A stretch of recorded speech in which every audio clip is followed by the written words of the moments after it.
practical law, you implement the Sharia, you get results. That's the reason one of the least rate of rape in any country in the world is in Saudi Arabia, where this law is practiced.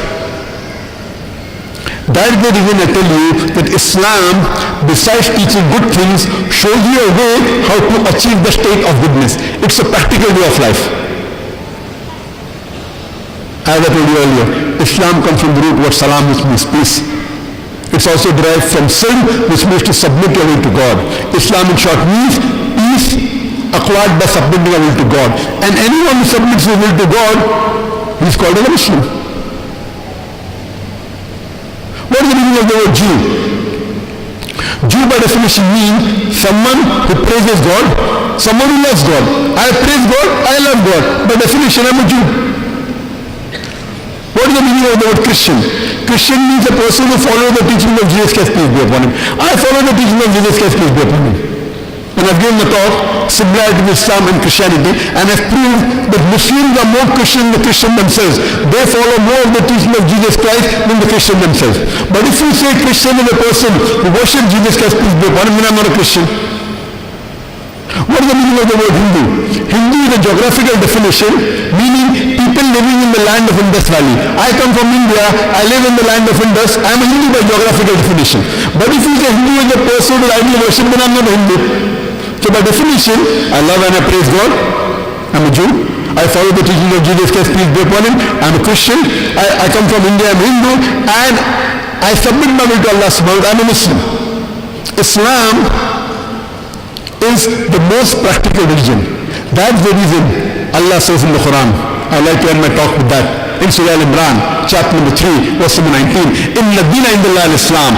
The only religion acceptable in the sight of Allah subhanahu wa ta'ala is Islam. Wa akhir da'wana alhamdulillahi rabbil alameen.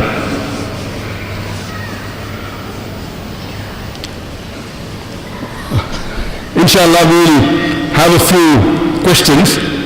The next session will be a question and answer session. If anyone has any questions on the topic, religion in the right perspective, or on Islam and comparative religion, this is the opportunity. You can raise your hand and stand up and speak loudly. I will repeat the question. Inshallah. Yes, brother. I'm confused about jihad. Because some people say jihad is not really nice. Can you come to closer and speak loudly? You're a young man. Yes, brother. I'm confused about jihad. Because some people say everything that we do is jihad. As long as we have the intention, lillahi ta'ala. Brother asked a question, is confused regarding the word jihad. Some people say everything we do for sake of Allah is jihad. Jihad comes from the Arabic word jahada, which means to strive, which means to struggle. So if you're striving, you're struggling, it's called as jihad. Unfortunately, this word jihad is misunderstood not only by the non-Muslims, even by the Muslims. Non-Muslims and Muslims alike, they think that any war fought by any Muslim for any reason, whether it be for personal gain, whether it be for power, whether it be for wealth, whether it be for land, is called as jihad. Jihad does not mean any war fought by any Muslim for any reason, whether it be money, whether it be wealth, whether it be power, whether it be land. Jihad comes from the Arabic word jahada, which means to strive, which means to struggle. In Islamic context, jihad means to strive and struggle against one's own evil inclination. Jihad means to strive and struggle to make the society better. Jihad also means to strive and struggle in the battlefield in self-defense. Jihad also means to strive and struggle against oppression. So jihad basically means to strive and struggle. And if you strive and struggle in the way of Allah subhanahu wa ta'ala, it's called as jihad fi sabilillah. Hope that answers the question. Yes, brother. Sorry? Christians use the word Allah in their Bible Malay translation. The brother asked a question that can Christian use the word Allah in the Malay translation? Can they use it or not? First let me tell you, this word Allah, as I mentioned in my talk, is the authentic name for Allah subhanahu wa ta'ala. And most of the major world religions, in the scriptures, you will find the name Allah mentioned. Allah is not only mentioned in the Quran, not Malay translation. If you read in the Bible, in the Gospel of Matthew, it's when Jesus Christ, peace be upon him, when he was put on the cross, he cries out, Eli, Eli, lama sabachthani. Oh God, why hast thou forsaken me? This he says in Hebrew, Eli, Eli, lama sabachthani. And this Eli, Eli, lama sabachthani, this Hebrew, they translate to English and say, oh God, why hast thou forsaken me? But if you translate to Arabic, it is Allah, Allah, lama taraktani. Hebrew and Arabic are sister languages. So, in any you pick up any translation of the Bible, whether it's English, whether it's French, whether it is German, whether it is Malay, whether it is Tagalog, Alhamdulillah, they keep this original Hebrew in the translation. Gospel of Matthew chapter 15 verse 34, Eli, Eli, lama sabachthani. Oh God, why hast thou forsaken me? And if you go and refer to the Scofields Bible, it says Allah, A-L-A-H, meaning God. So originally in Hebrew, it is Allah, Elohim, they say for respect, same as Allah. But the question poses that can we use this word Allah is also there in the Hindu scriptures. There is a Upanishad by the name of Allah Upanishad. This word Allah is even there in the 6 scriptures. One of the attributes given to Almighty God is Sikhinam in Allah.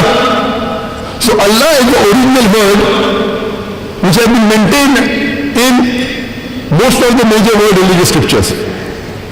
Now coming to the question, that can we use this word, can the Christians use the word Allah in the Bible? If they agree with the correct concept what I told today, yes they can. If they believe this is Allah, which matches with Surah Ikhlas, saying Allah one and only, Kul Wallahu, Allah Samad, Allah the absolute eternal, Lamli Walamilad, who begets not, nor is begotten, Walam Yakul lahu kufuwan ahad, nothing like him, we have got no objection. Any whether Muslim or non-Muslim, if they use the word Allah for the correct Almighty God, they have no objection. But if they say Allah is Jesus, peace be upon him, Allah says in the Quran in Surah Ma'idah chapter 5 verse number 72, Allah said, لَقَدْ كَفْرَ الَّذِينَ قَالُوا إِنَّ اللَّهُ that they are doing kufr. لَقَدْ كَفْرَ الَّذِينَ قَالُوا, they are doing kufr, those who say that Jesus son of Mary is Allah. So anyone who says Jesus Christ peace be upon Allah, he is doing kufr. So to use the word Allah for Jesus Christ is haram, is prohibited. But if you use for the true Allah, who is one and only, not Trinity, you can't say Trinity is God. The word Trinity doesn't exist in the Bible, but is there in the Quran. Quran says in Surah Nisa chapter 4 verse 171, وَلَا تَقُولُوا ثَلَاثَةً, don't say Trinity. إِنْتَوْ خَيْرٌ لَكُمْ, this has stopped it better for you. So if you say Jesus is Allah, it is wrong, it is kufr. Jesus Christ, peace be upon him, was one of the mightiest messengers of Allah. We love him, we respect him, but we don't worship him. So to say Allah for Jesus is kufr, it's not allowed. But if the Christians say no, this is one God who has got no image, who is not begotten, does not beget, is absolutely eternal, there's nothing like him, then we have no objection in calling them Allah. And if they read the Bible, furthermore Jesus Christ, peace be upon him, said in the Gospel of John chapter number 16 verse number 12 to 14, Jesus Christ, peace be upon him, said, I have many things to say unto you, but he cannot bear them now, for he when the Spirit of truth shall come, he shall guide you into all truth. He shall not speak of himself, all that he shall speak. This is talking about Muhammad sallallahu alaihi wasallam's prophecy. So if you follow the Bible, you have to believe in Muhammad sallallahu alaihi wasallam also. If you follow the Bible correctly, he's been prophesied in many places, in the Old Testament and the New Testament. In the Old Testament, in the book of Deuteronomy, chapter number 18, verse number 18. In the book of Deuteronomy, chapter number 18, verse number 19. In the book of Isaiah, chapter number 12, verse number 9. In the Song of Solomon, chapter 5, verse 16. In the New Testament, Gospel of John, chapter 14, verse number 16. Gospel of John, chapter 15, verse 26. Gospel of John, chapter 16, verse number 7. Gospel of John, chapter number 16, verse number 12 to 14. Several places. So if you truly read the Bible correctly, and follow the teaching of Jesus Christ, peace be upon him, we have to believe in Muhammad sallallahu alaihi wasallam also. Same thing with the Hindus. If you really believe of that God, there is no image, and you believe that absolute eternal, you believe he begets not, nor is he begotten, then the Hindu can call God as Allah. But if they make an image of God and make an idol of God and say this is Allah, it is kufr. So while doing dawah, you should know how to turn the tables over. I know there is an issue in Malaysia, even last time when I came, can you use Allah or not? So this is a different answer I'm giving. Tell the Christians that Jesus Christ, peace be upon him, when he was on the cross, he cried out to Allah. So why don't you believe in Allah? Don't believe Jesus is God. So who did Jesus cry out to? If Allah means God, that means Jesus cried out to God. And there's no concept of Trinity. The word Trinity doesn't exist in the Bible. The verse which is closest resemblance to Trinity is the first epistle of John, chapter number 5, verse number 7, which says that going for there are three that they recall in heaven: the Father, the Son, and the Holy Spirit. And these three are one. This verse, first epistle of John, chapter 5, verse number 7, if you read the Revised Standard Version of the Bible, revised by 32 Christian scholars of the highest eminence, backed by 50 different Christian corporate denominations, they say that this verse of the Bible, first epistle of John, chapter 5, verse number 7, which is the closest to Trinity, is a concoction, is a fabrication, it is an interpolation, and they threw it out of the Bible. So what we should do, ta'alaw ila kalimatin sawa'in bayna baynakum. Come to common terms as with us and you. You should know how to do dawah and turn the tables over. If you know how to do dawah, so if it said if you accept Allah, you have to accept Muhammad sallallahu alaihi wasallam also. Simple. Let them read the Shahada. If you say Allah, no problem. You say Muhammad sallallahu alaihi wasallam also. La ilaha illallah Muhammad Rasulullah. Hope that answers the question.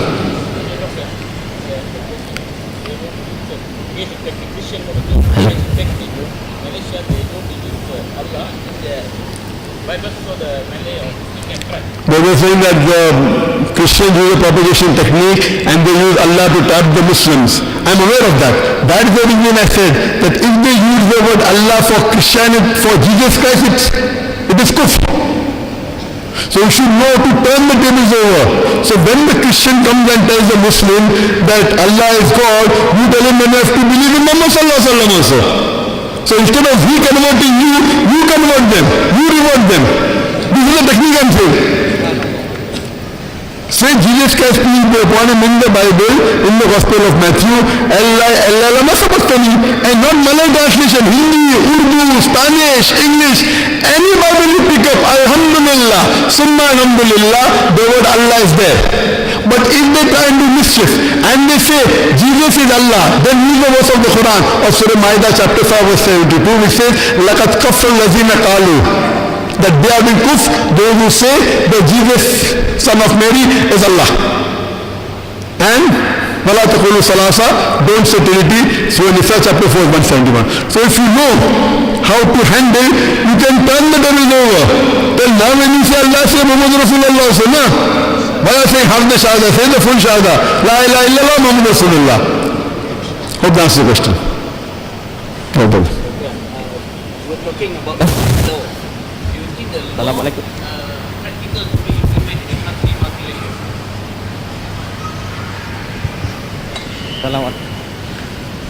What is that? What is the law? Islamic law, is it practical to be implemented in the multiracial country? We will ask the question that is it possible to implement the Islamic Sharia in a multiracial country? Why not? Any racial, multiracial, single racial, would you mean to say that robbing a non-Muslim is allowed? Even if you rob a Muslim, you chop off his hand. If a Muslim robs a non-Muslim, also chop off his hand. It is not only for in a Muslim country, any country, whether multiracial or single racial, it is the most practical law. I believe in that, but what happens to those who don't believe? What happens to those who don't believe? You make them believe. If it's an Islamic state, if you say it's an Islamic country, if they want to live in the country, they have to follow the Islamic laws. If you don't call the Islamic state and then you want to change it, that's the reason if you agree this is Islamic country means the constitution of Allah and His Rasul. If you say Athad, If you say Islamic country means you should follow Quran and Sunnah. You cannot have another constitution. The constitution is Quran is the Hadith is the draw for a new constitution. Like in Saudi Arabia, there is a new constitution. It is there. It It's already there. That Quran is Hadith. You can't change the Quran. You don't have the tafsir of the Quran, no? So, based on this, the Sharia, you should know the maqasid of the Sharia. What are the reasons, what are the laws? And believe me, at the time of Hazrat Umar, may Allah be pleased with him, at his time, the Muslims were secured. If a non-Muslim stays in a Muslim country, what do you? They have to give a jizya. Jizya means they have to pay a small tax for protection. When a war takes place, it is the duty of every Muslim that they should fight for the Islamic country, irrespective of whether they is a doctor or an engineer or a lawyer. But if a non-Muslim is there, the non-Muslim need not fight. If someone tells me, you give a small tax of few hundred ringgit every year, or maybe 10 ringgit every year, you don't have to fight, I'll be very happy. If someone protects my life and my house and asks me to give a few ringgit a year, I would love it. So the jizya tax was very small. And there are cases, some cases, where the non-Muslim fought, when they fought, they were giving the jizya back. But for the Muslim, it is firm. So there are laws laid down which are equal, and even their lives are protected. You ask a non-Muslim, if I ask a non-Muslim that you're living in a country, an Islamic country, someone rapes your mother and the rapist gets a death penalty, would you like that? Or living in USA that, okay, no problem, you know what in USA, if anyone rapes, the chances that is reported is 16%. Out of those reported, only 10% are arrested, 1.6. Out of those arrested, 50% are arrested before the trial. Only 0.8% undergo a trial. And though the law says 7 years rigorous imprisonment if you rape, most of them the judge gives only 1 year, the first time is done. So that means 0.8% chances you get a punishment. That means 125 rapes you commit, chances you be punished is 1. So it's a very good gamble. So would you like to stay in such a country, or country where someone rapes your mother, he gets capital punishment? So even the non-Muslim, if you are told to them what the law is, how Islam, they love it. Unfortunately, we don't know how to present Islam. We are not doing our job as guides. And believe me, the non-Muslim now, that's the reason non-Muslim that are watching Peace TV. Peace TV, alhamdulillah, is the largest watched religious channel in the world. Peace TV English has a viewership of 100 million. And 25% of the people watching Peace TV are non-Muslims. Now the non-Muslims are appreciating Islam so much that many of the governments are afraid. Many non-Muslim governments are afraid that Peace TV is getting popular, therefore I am having problem entering many countries. So you present Islam in the nice way and they accept it. The people will like it, the government will not like it. The people will like it. So therefore Islam present with hikmah and husna present Islam, and you feel, mashallah, people loving this religion. Hope that answers the question. No. One question at a time, give other people a chance. Can you speak a bit loudly? Loudly, you're a young man. Huh?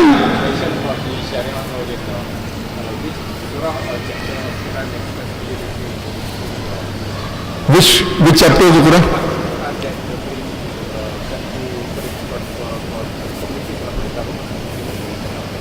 Which verse? Talks about Sharia law.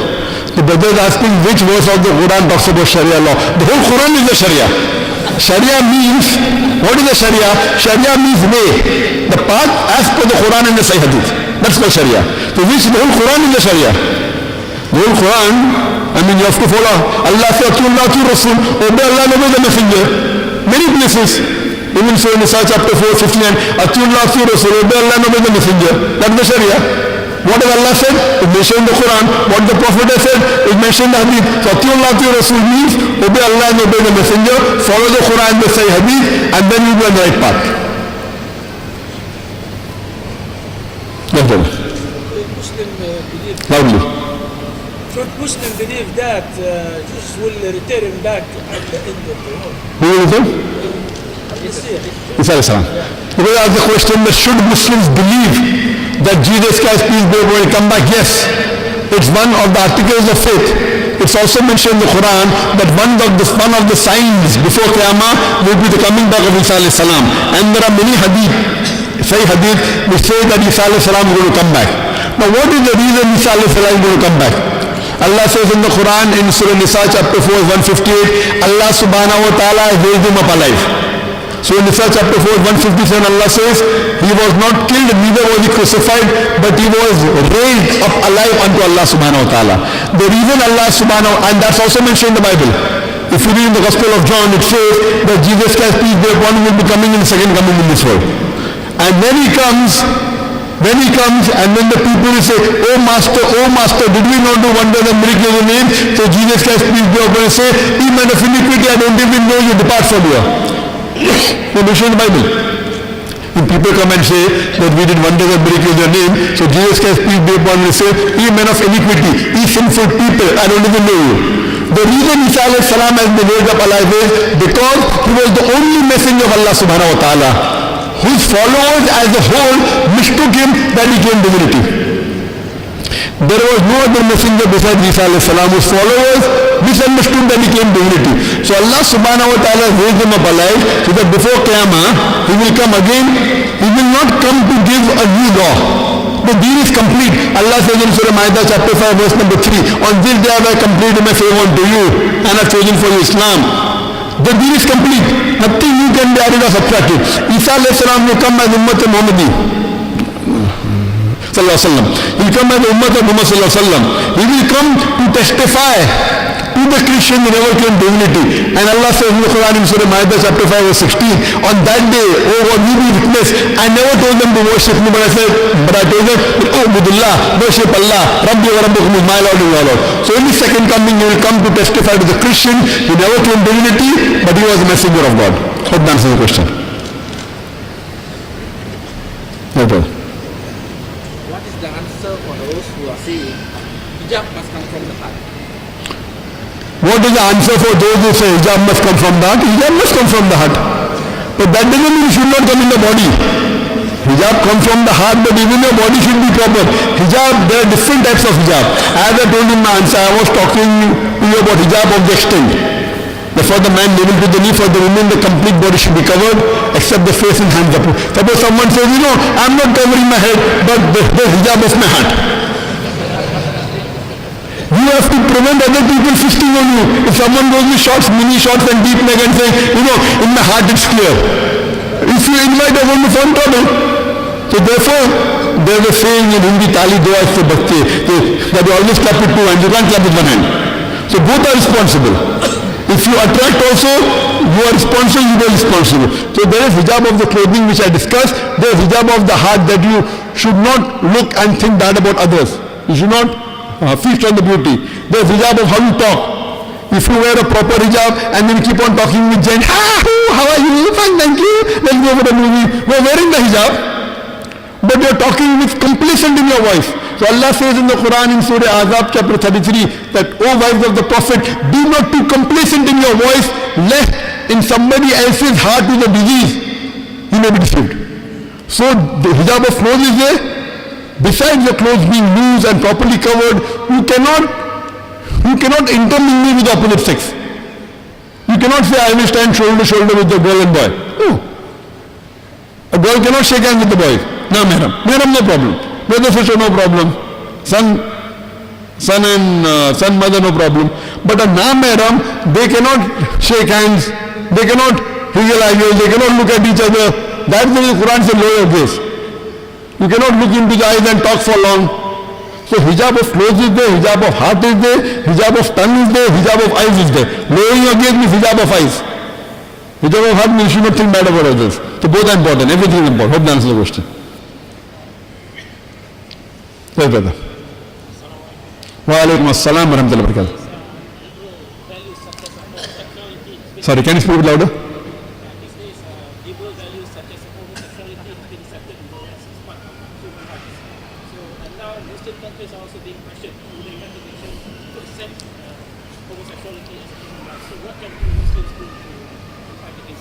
Brother asked the question that in many democratic Western countries, they accept homosexuality and they're pressurizing Muslim countries to accept it. So how should we reply? As far as homosexuality is concerned, it is haram, it is prohibited. Allah says in Surah Hud chapter number 11 that do you run after men in preference to women, talking about Qawm Lut. It is haram. Even in the Bible, if you read the Old Testament, it says that we should stone the person to death who does homosexuality. So according to Bible, the person who does homosexuality should be stoned to death. Even Islam is against homosexuality. That's the reason in Islam we believe in haqq. We don't believe in democracy. Democracy means majority wins. 30, 40 years back, homosexuality was banned in almost all the countries.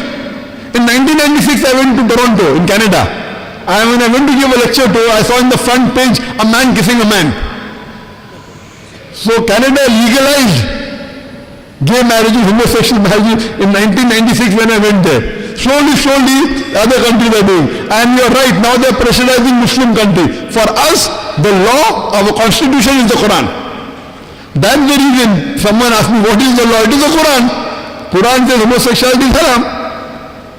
And many people say homosexuality is genetic. So how can you blame? There was a theory at one time that homosexuality is genetic, but later on we came to know that the person who propounded that this theory was wrong, and the person who propounded himself was a homosexual. It's not genetic. If you go away from the rules and regulations laid down by Allah subhanahu wa ta'ala, you start intermingling with the opposite sex very freely. You have many girlfriends, have many mistresses, sleep with 20, 30, 40, 50 girls. When you get tired, then you want something different. That's how it is a psychological disorder. Because you break the hijab, that's how it starts. If you maintain your hijab, it will never happen. So we as Muslims, for us, our law is the Quran. We have to follow Allah and His Rasul, and there is no scope for homosexuality in Islam, neither in Christianity. No, brother. Last question here. Okay, one and the second last question. Yes, brother. Wa alaikum assalam. What would be the best answer if a non-Muslim asks a Muslim, why are the Muslims fighting with each other and killing each other? The best answer. The brother asked a very good question, that what will be the answer if a non-Muslim says that why are Muslims fighting among themselves? Point number one, there are two aspects to the answer. One point, you should accept that we Muslims are divided. We Muslims are divided. Allah gives the solution in the Quran in Surah Al-Imran chapter 3 verse 103. وَاتَّصِمُوا بِحَبْلِ اللَّهِ جَمِيعًا وَلَا تَفْرَقُوا. Hold to the rope of Allah strongly and do not divide it. The rope of Allah is the glorious Quran and the authentic hadith of Muhammad sallallahu alaihi wasallam. Allah says in the Quran in Surah Anam chapter 6 verse 158 and 159 that making sects is prohibited in Islam. O Prophet, if anyone makes sects division in Islam, we have nothing to do with him. Allah will look after his affair. So making sects and division in Islam is haram. We Muslims are to blame because we have gone away from Quran and Sunnah.